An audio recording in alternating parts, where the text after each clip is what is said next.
अस्सलामुअलैकुम। कैसे हैं प्यारे बच्चों? उम्मीद करती हूँ आप सब बिल्कुल खैरियत से होंगे। बच्चों, आज हमारा उर्दू अदब का पीरियड है और हम उर्दू अदब में पिछली क्लास में सबक मेरे अपने का काम कर रहे थे। तो हमने आखिरी काम सबक मेरे अपने का क्या किया था?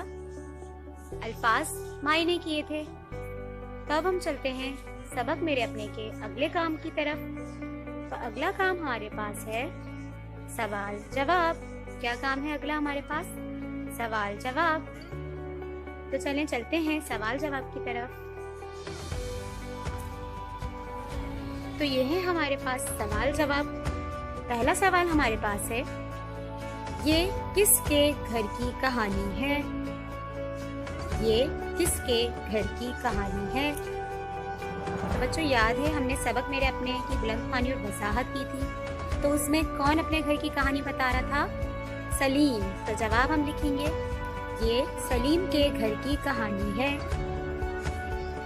इसके बाद हमारे पास दूसरा सवाल है, मिलजुल कर खाने से क्या होता है? मिलजुल कर खाने से क्या होता है? तो जवाब है हमारे पास, मिलजुल कर खाने से बरकत होती है।